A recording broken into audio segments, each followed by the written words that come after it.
Bonjour à tous, bienvenue à notre table ronde thématique sur l'année sino-africaine des échanges humains et culturels. 2026 sera une année très importante pour les relations sino-africaines.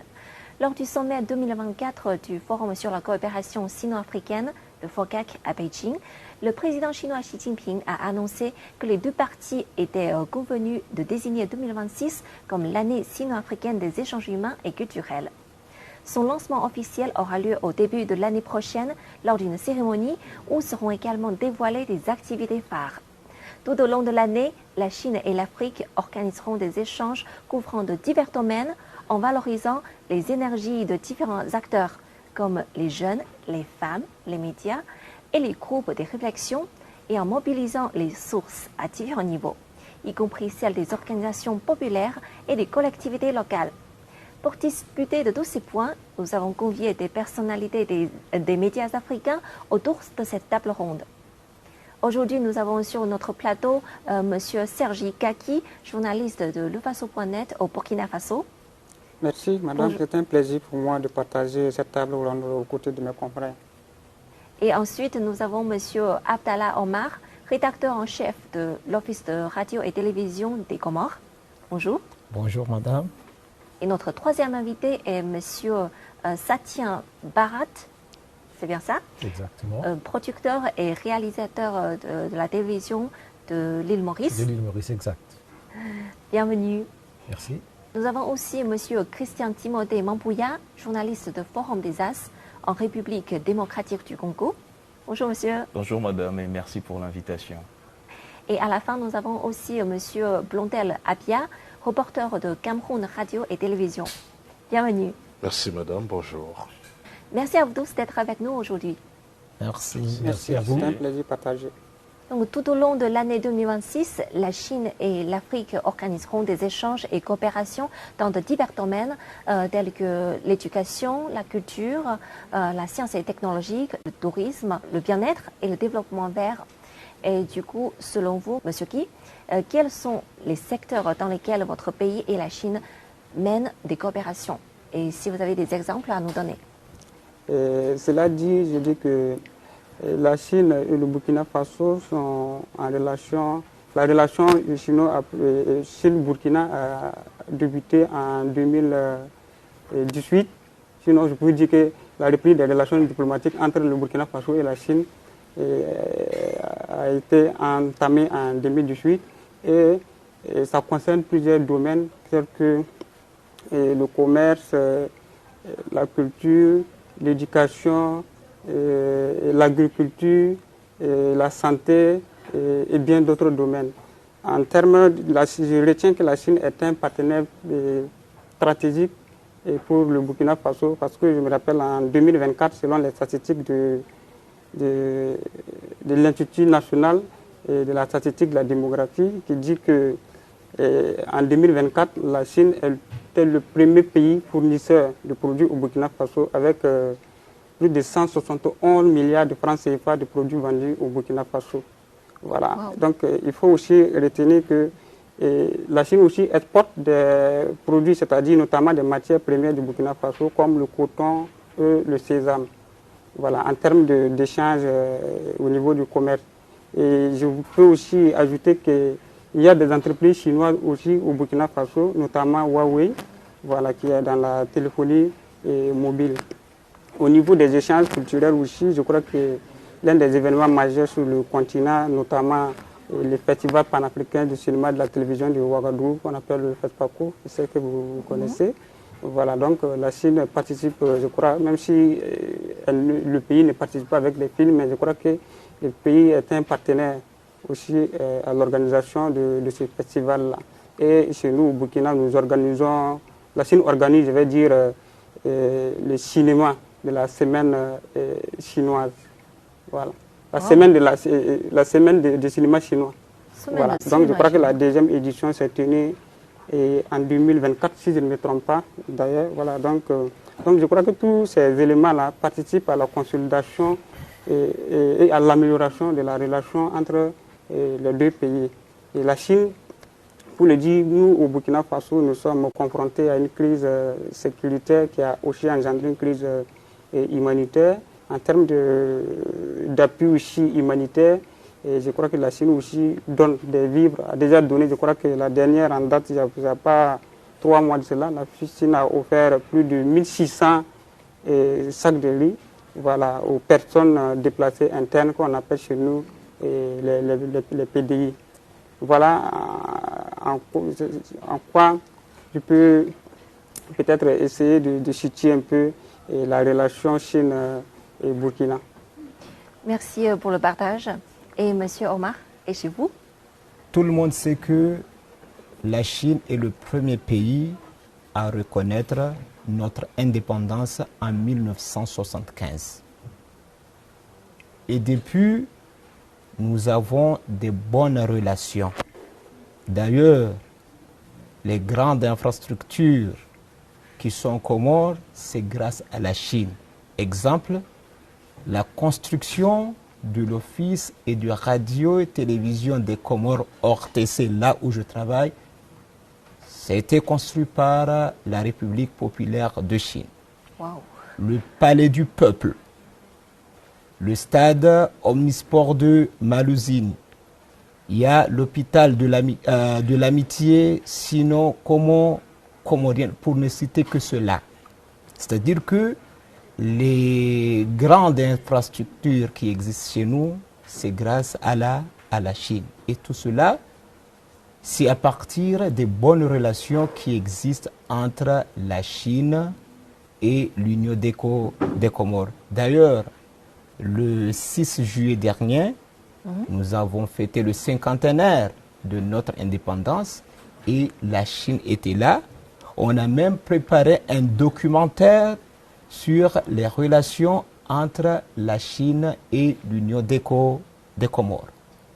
Maintenant, les grands chantiers qui sont chez nous là-bas, il n'y a que des entreprises chinoises. Oui, il y a la construction de la route Bahani jusqu'à la région de Mbankou. Il y a une société chinoise et d'autres routes que les chantiers plutôt sont confiés à des entreprises chinoises. Ce sont surtout l'infrastructure. Oui, oui, surtout au niveau de l'infrastructure. En 2027, il va y avoir les Jeux olympiques aux Comores. Donc c'est la Chine qui construit le gymnase et la piscine olympique. Donc c'est un chantier qui est déjà en cours chez nous là-bas. Chaque année, la Chine octroie des bourses à des jeunes étudiants comoriens. Maintenant, il y a beaucoup de médecins, beaucoup d'ingénieurs comoriens qui ont fait leur formation ici en Chine. Sur la médecine traditionnelle chinoise? Non, c'est la médecine en général. Ah, okay. Voilà. Donc, je crois que la relation entre la Chine et les Comores, c'est une relation qui permet surtout les Comores aller de l'avant. Super. Et pour l'île Maurice, on a une relation très spéciale avec la Chine parce que les premiers Chinois sont arrivés chez nous en 1840. 1840? En 1840. Wow. Alors du coup, on a une communauté chinoise qui représente à peu près, dans le temps, 10 à 15% de la population, mais ça s'est tout doucement diminué. Aujourd'hui, on a à peu près 7 ou 8% de la population qui sont chinois. On a Chinatown, qui est l'un des plus anciens dans l'hémisphère sud, wow, de par l'arrivée des Chinois de cette époque-là. Et la culture chinoise, on a grandi avec. On connaît toutes les fêtes chinoises, on célèbre ensemble toutes les fêtes. D'accord? La fête du printemps est un jour férié chez nous, à l'île Maurice. C'est une fête nationale.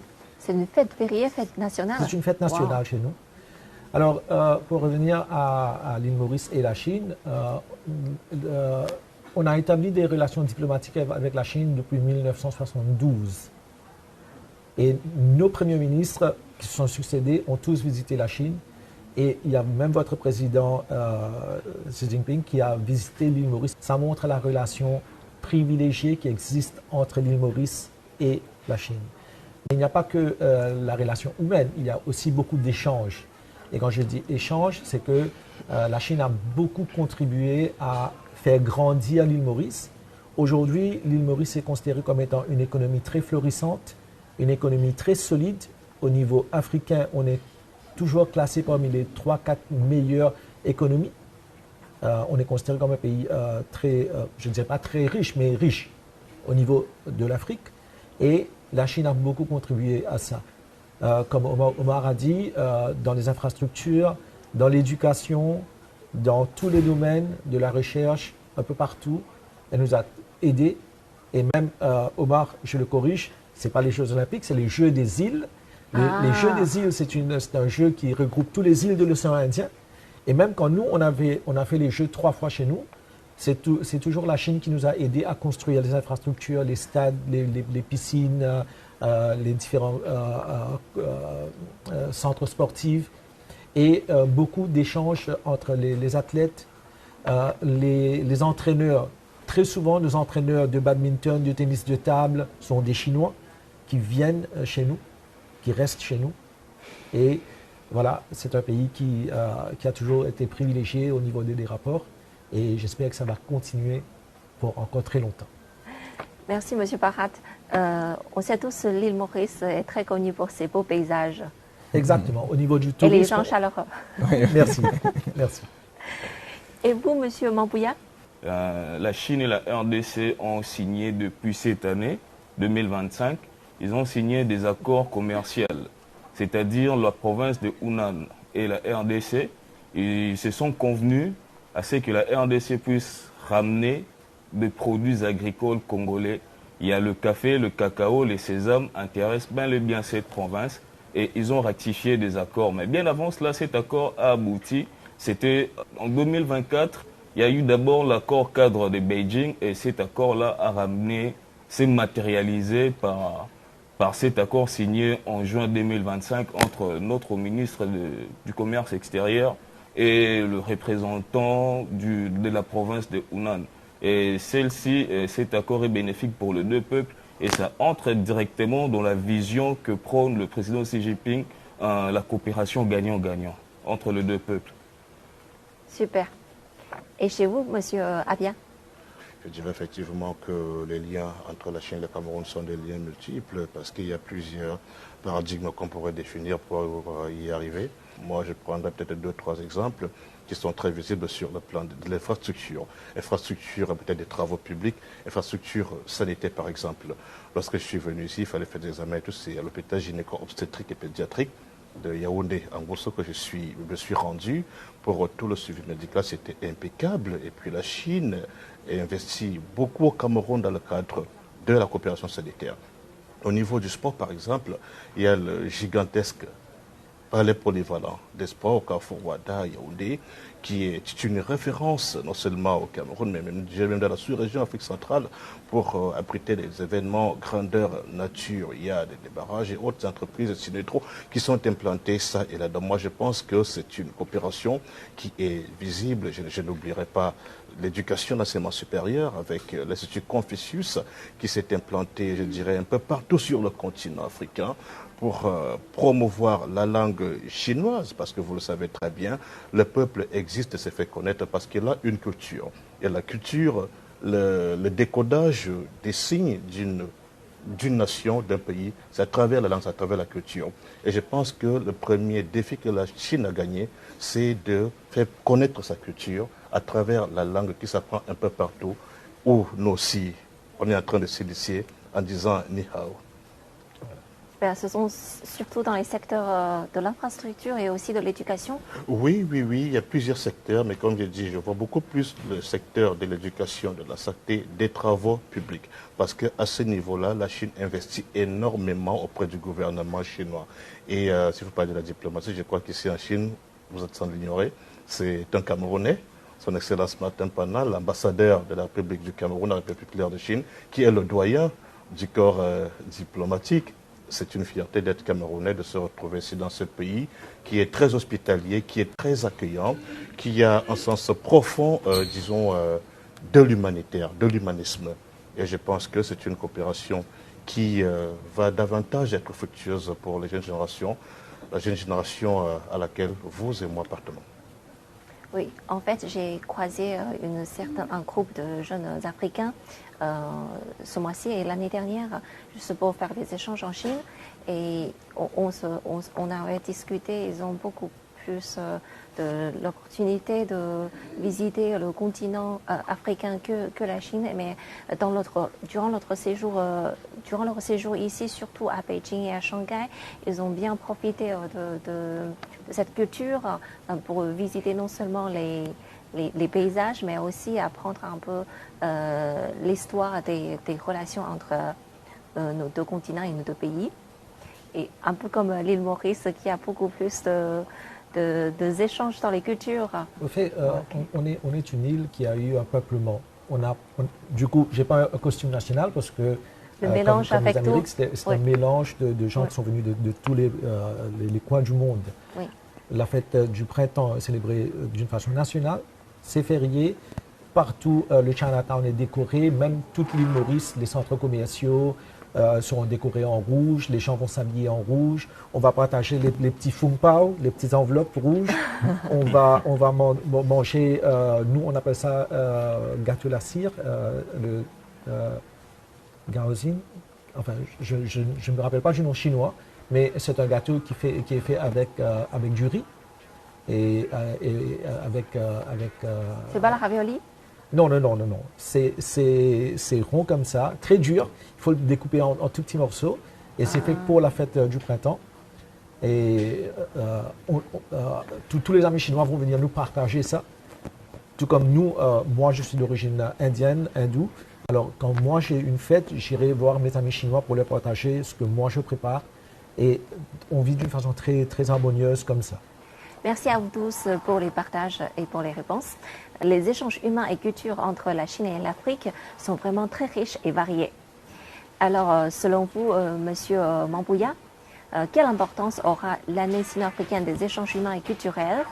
Surtout, est-ce qu'elle renforcera les mécanismes de coopération existants, comme l'initiative La Ceinture Route et le FOCAC? Exactement, cette initiative va renforcer déjà les mécanismes qu'elle trouve sur place, qui datent déjà de plusieurs années. Et ces mécanismes-là ont apporté beaucoup de choses, notamment dans la relation entre les États africains et la Chine. Par exemple, le FOCAC. Et ce mécanisme-là, le nouveau mécanisme vient d'appuyer, d'ajouter une valeur de plus. Je prendrai par exemple, dans ce nouveau mécanisme, on parle de femmes, on parle de médias et de la jeunesse. Justement, dans les livres du président Xi Jinping, La gouvernance chinoise, tome 4, dans la page 565, il insiste de transmettre la coopération sino-congolaise, plutôt sino-africaine, des générations en génération. Et à y voir cette initiative-là qui vient tout justement de naître, c'est comme si ça donnait encore un peu plus de poids à ces deux mécanismes. Par exemple, nous avons le festival de la jeunesse Chine-Afrique. Et justement, ce mécanisme-là, ça va encore renforcer le lien et que le peuple chinois et le peuple africain vont se découvrir encore et ça va nous donner un peu plus une autre image, ça va construire nos relations et voilà un peu ce que je peux dire sur ces points-là. Super. Et Monsieur Bart, qu'est-ce que vous en pensez? Je pense qu'on a déjà une base très solide. La coopération sino-africaine, elle est déjà très solide. Ce n'est pas quelque chose qui commence maintenant, qui est fragile et qu'on doit consolider. C'est quelque chose de déjà très solide. Moi, je pense qu'il faut juste construire dessus, renforcer. La Chine a beaucoup à offrir à l'Afrique, mais l'Afrique aussi a beaucoup à offrir à la Chine. Exactement. C'est donnant-donnant. Comme Omar a dit, on a beaucoup de médecins qui sont spécialisés en Chine, dans différentes unités, la cardiologie, la pédiatrie et tout.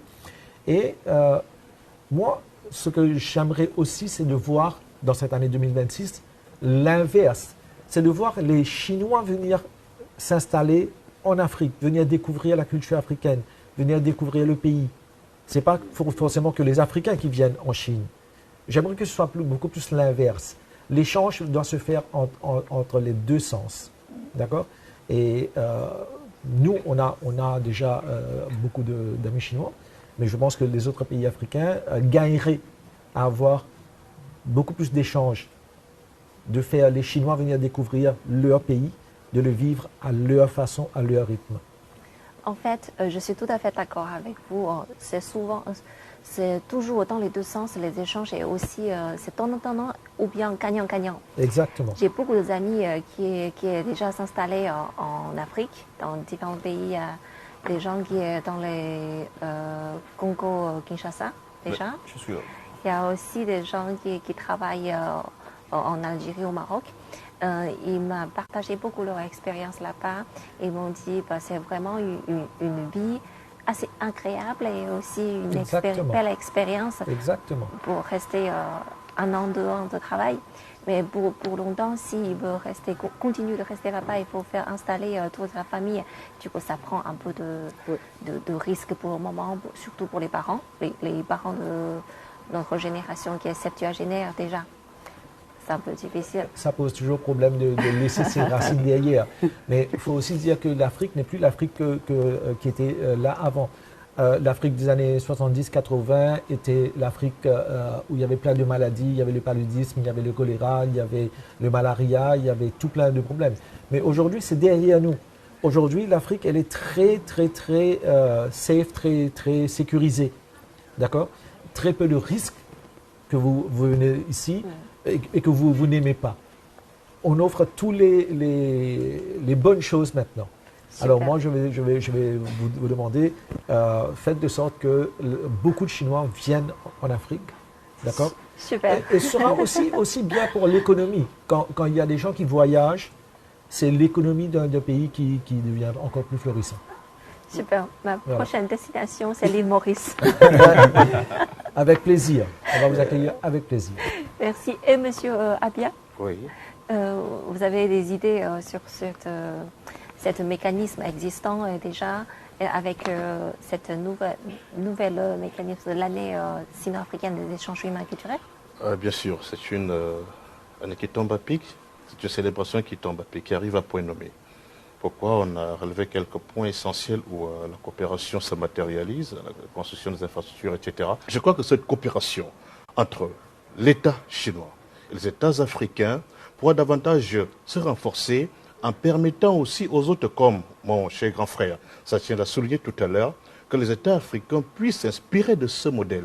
Donc si aujourd'hui la Chine, avec ses multiples ressources, on était dans le Qinghai la semaine dernière, mais c'est formidable de voir comment, à partir des montagnes, les Chinois ont fait preuve d'ingéniosité en éliminant quelques montagnes pour créer des lacs, des sources d'eau, qui sont aujourd'hui, on va croire naturelles, peut-être artificielles, mais qui permettent aux populations de se ravitailler en eau, en énergie et autres. C'est grâce aux ressources qu'on a trouvées sur place. Et je pense donc qu'il faut une réorientation des paradigmes scientifiques qui permettra cette orientation-là de voir comment réorienter, redéfinir peut-être les curricula des ingénieurs étudiants. Parce que c'est un paradoxe que l'Afrique aujourd'hui soit riche en ressources, mais qu'elle soit pauvre sur le plan du développement et de la croissance. Et il est donc question que l'on puisse travailler, que les ingénieurs soient des ingénieurs qui ne vont plus s'asseoir dans des bureaux, signer seulement des documents, non, mais des ingénieurs qui sont des hommes de terrain, qui permettront de créer la richesse fabriquée à partir de la richesse existante. Pour être gagnant de cette coopération, mes frères africains, ou bien vous l'avez aussi mentionné, il faudrait qu'ils viennent davantage en Afrique. On ne peut connaître l'autre qu'en côtoyant l'autre, qu'en abordant l'autre, qu'en vivant avec l'autre et en vivant ce que l'autre vit. Ça veut dire que c'est bien l'histoire, la géographie, l'intelligence artificielle, pour voir à quoi l'Afrique pourra ressembler. Mais on ne peut pas véritablement parler de l'Afrique si on ne vit pas en Afrique. Il faudrait aussi que nous travaillons, on emprunte des motos sur les routes non bitumées, 200, 300, 400 km en saison pluvieuse pour aller travailler. Il faudrait aussi que, pour connaître la souffrance peut-être des pays en zone reculée, que les chercheurs chinois aussi arrivent là qui s'empruntent la moto, qui marchent des centaines de kilomètres, et puis pour sentir la souffrance et voir comment mieux inventer ou bien appliquer les théories scientifiques. Merci pour le partage. Si je peux peut-être réagir aussi par rapport à la question. Oui, allez-y. Et mon confrère de l'île Maurice a dit que l'Afrique a beaucoup à offrir à la Chine, comme la Chine aussi a beaucoup à offrir à l'Afrique.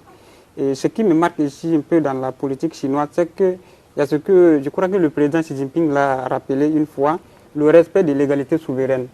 Voilà. Le partenariat gagnant-gagnant, ça se trouve dans le respect de l'égalité souveraine. Qu'est-ce que cela veut dire, par exemple? Tout partenaire, si vous voulez collaborer avec le Burkina Faso, il faut respecter la souveraineté du Burkina Faso. Et je crois que c'est le même discours que Pékin tient. Hein. Voilà. Donc, Xi Jinping parle du respect de la souveraineté des pays. La Chine n'est pas dans une logique de domination, n'est pas dans une logique de dominer un État pour peut-être prendre ce qu'il a besoin. C'est ce qu'elle a besoin, on va dire. Donc, moi j'apprécie un peu cette approche de partenariat gagnant-gagnant, de partir ensemble de telle sorte que tout le monde puisse au moins se gagner dans la coopération. Et c'est à saluer vraiment. Tout à fait, vous avez raison. Merci. Et moi, Monsieur Omar, j'aimerais un peu revenir sur un point très important que mon frère Satya a évoqué. C'est au niveau de la culture. Ça, c'est très important. Il faut qu'il y ait ce qu'on appelle le métissage culturel. Parce que les relations entre la Chine et l'Afrique existent. Maintenant, il faut trouver les moyens, les stratégies de les pérenniser. Hein? On ne doit pas regarder seulement le présent, on doit aussi regarder l'avenir. Et tout ça, c'est à travers la jeunesse. Beaucoup de Comoriens ou bien beaucoup d'Africains parlent la langue chinoise. Maintenant, il faut que des Chinois aussi parlent. Hein? La langue, par exemple, comorienne ou bien la langue des Africains. Parce que s'il y a ce métissage culturel, et pour les Africains et pour les Chinois, je crois que ça va permettre à la Chine et l'Afrique d'aller de l'avant et aussi renforcer cette relation qui existe depuis. Et ça, c'est très important. Oui. Merci beaucoup pour votre réponse et vos partages. Et l'année sino-africaine des échanges humains et culturels revêt une importance significative. Alors, en tant que professionnel des médias, selon vous, Monsieur Abia, comment les médias chinois et africains devraient-ils coopérer pour la promouvoir et encourager davantage de Chinois et d'Africains de participer aux activités d'échange? Merci. En quelques secondes, je dirais que, en ce qui concerne les médias, il faut déjà savoir que les médias savent quel est leur rôle, quelles sont les fonctions qu'ils remplissent, comment est-ce qu'ils doivent promouvoir les activités de leurs citoyens, aussi bien en interne qu'à l'extérieur. Il faudrait que les entreprises de presse écrite, de presse cybernétique, de radio, de télévision puissent connaître quelles sont les activités de leurs citoyens dans les divers domaines, quelles sont les activités possibles ou effectives dans le cadre de la coopération entre leurs États et l'État chinois. Et à partir de là, ils vont concevoir des programmes, que ce soit des programmes d'information, des programmes d'animation, ainsi de suite. Et voilà comment est-ce qu'on va donc promouvoir ces échanges fructueux et qui permettent aussi aux jeunes Africains et pourquoi pas aux jeunes Chinois d'envisager un avenir meilleur. Voilà. Et M. Barat? Alors moi, je pense que voir, c'est croire. Je dis toujours. De votre point de vue de réalisateur et alors, producteur. moi je crois tout le temps que il faut croire il faut croire en ce qu'on a vu, d'accord. Je suis fait avant adepte de croire. Voir, c'est croire. Nous avons grandi peut-être un peu avec l'image de la Chine à travers les médias européens, qui n'étaient pas toujours flatteurs envers la Chine. Beaucoup de médias européens, américains, ont toujours voulu garder la Chine ou alors faire voir que la Chine n'est pas le beau pays que nous, on a connu là maintenant depuis un mois. c'est un échange qui a permis ça. Et peut-être que pour promouvoir l'année 2026 au niveau des médias, c'est aussi promouvoir des échanges. Faites venir plus de gens de médias pour valoriser la Chine dans leurs propres pays respectifs. Et aussi, nous vous invitons, envoyez des gens de chez vous, les médias, dans chaque différent pays africain. Venez, faites vos documentaires, vos films chez nous. Envoyez des bulletins d'infos et faites la Chine connaître ce que offre l'Afrique. Parce que sans ce retour, ce va-et-vient, ça ne va pas marcher. Voilà. Et vous, monsieur Guy? Moi, je pense qu'il faut que les deux pays, les médias de ces deux pays pensent à une sorte de partenariat. Par exemple, pour que les différents médias puissent publier des contenus ensemble. Il faut aussi penser peut-être à un sommet ou à un forum des médias, par exemple, en Chine, pour que les professionnels des médias puissent discuter des enjeux et de la communication des médias dans le cadre de cette relation entre la Chine et l'Afrique. Parce que c'est vraiment important. Les médias jouent un grand rôle dans la sensibilisation, l'information et l'éducation des populations. Donc, dans ce sens, il faudrait vraiment mettre l'accent sur le partenariat.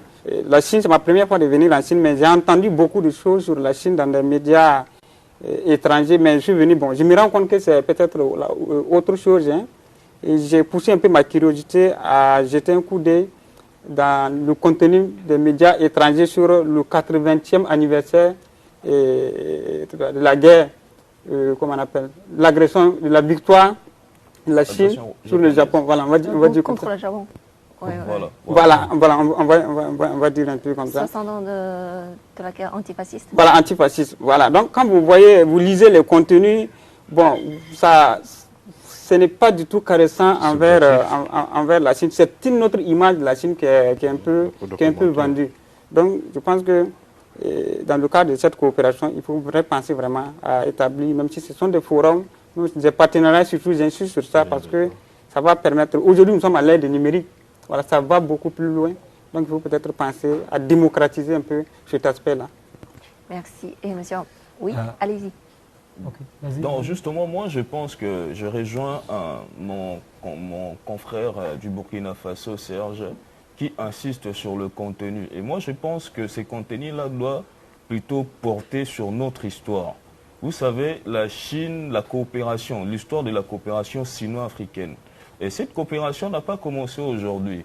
Si on essaie un peu de revisiter l'histoire, vous entendrez parler de l'amiral Zhang He, ou en français Zhang He. Et cet amiral, c'est aussi un explorateur qui a visité l'Afrique de l'Est. Et il a fait 7 voyages. Et il y a une histoire qui n'a pas vraiment été trop mise en lumière. Mais il faudra aussi rappeler que dans la coopération, l'histoire de notre coopération sino-africaine, il y a eu la conférence de Bandung. On a vu la Chine participer et accompagner plusieurs États dans leur premier pas vers l'indépendance. La Chine était là. Et sans oublier que les États africains ont plaidé pour que la Chine retrouve son siège à l'ONU. Donc ce sont des histoires que nous devons raconter. Pourquoi nous devons le raconter? Parce que la jeunesse doit s'approprier de cette histoire. S'ils comprennent d'où nous venons, ils sauront d'où nous allons et l'importance de notre coopération. Nous ne serons pas là et la jeunesse africaine et chinoise parleront. Et en tant que médias, nous devons plutôt promouvoir le contenu, parler de notre histoire, l'origine de cette coopération. Ça va nous permettre encore de tisser nos liens très forts. Merci pour le partage. Et le nom de la personne en chinois qui prononce Zheng He.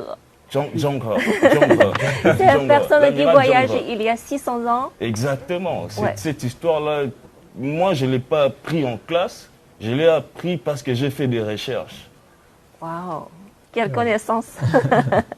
Et vous, monsieur Omar? Moi, je pense qu'il est temps de mettre en place une commission mixte composée des journalistes chinois et africains. Parce que tous les Comoriens ou bien tous les Africains ne peuvent pas venir en Chine ou bien tous les Chinois ne peuvent pas aller en Afrique. Hein? Donc si nous avons une commission qui aura comme mission sensibiliser les gens sur les relations, sur les valeurs des deux régions, ça sera vraiment idéal. Hein? Donc, parce qu'à travers la commission, on peut organiser des réunions, même en ligne, il y a la technologie qui est là. Hein? Donc, à partir de là, on peut échanger des émissions ou bien, comme on vient de le dire, des films, tout ça. Et ça va permettre à tout le monde de connaître. Les Africains vont connaître davantage la Chine et les Chinois aussi vont comprendre davantage l'Afrique. Merci. Merci à vous tous. Nous arrivons à la fin de notre émission aujourd'hui.